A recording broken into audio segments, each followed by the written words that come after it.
Iwan, apa penyebab utama tanah gerak di Semarang dan Tegal? Oke, rekan Arin dan pemirsa Tribuners bisa kami sampaikan penyebab utama bencana tanah gerak yang terjadi yang saat ini memantik perhatian publik ya, yang terutama di Padasari Tegal dan di daerah Jangli Semarang. Nah, dua bencana tanah gerak ini menurut Kepala Dinas SDM Jateng, Agus Sugiharto, kepada Tribun dia menjelaskan bahwa penyebab utama tanah gerak di dua wilayah tersebut adalah struktur geologi aktif yang ada di daerah tersebut.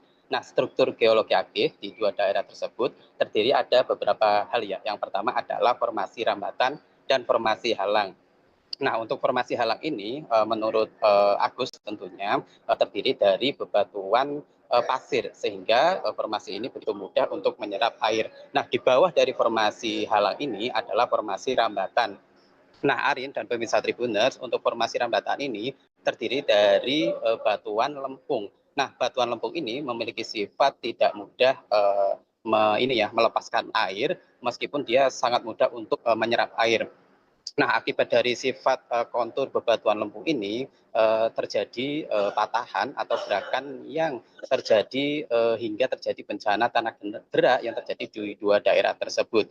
Nah, tentu pergerakan tanah gerak ini tergantung dari kondisi morfologi, beban bangunan di atas tanah tersebut, dan beberapa hal lainnya termasuk intensitas hujan yang cukup tinggi jika terjadi di daerah tersebut. Begitu rekan Ari. Baik, lalu bagaimana dampak tanah gerak di dua daerah tersebut dan bagaimana solusi dari ISDM Jateng, rekan Iwan?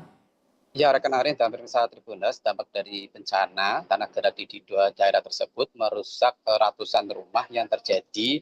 Kami rincikan untuk di Jangli itu ada 15 rumah terdampak, dua diantaranya harus dibongkar seperti itu. Nah, kondisi lebih berat terjadi di daerah Padasari Tegal, yang mana terdapat ratusan rumah mengalami rusak berat. Rinciannya adalah 413 rumah mengalami rusak berat, 189 mengalami rusak sedang, dan sekitar puluhan rumah, kurang lebih 81 rumah mengalami rusak ringan. Nah, saran dari SDM, tanah-tanah geologi aktif yang ada di dua daerah tersebut jangan dibebani infrastruktur yang berat. Kemudian warga sepatutnya untuk menghindari pembangunan-pembangunan rumah yang ada di dua daerah tersebut.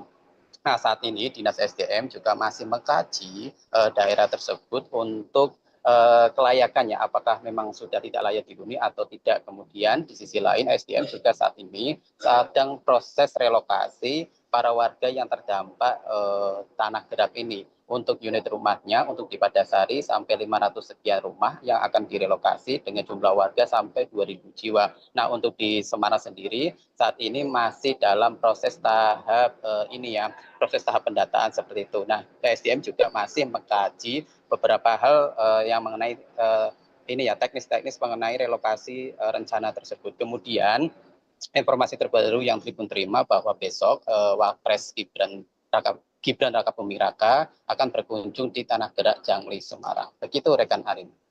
Baik.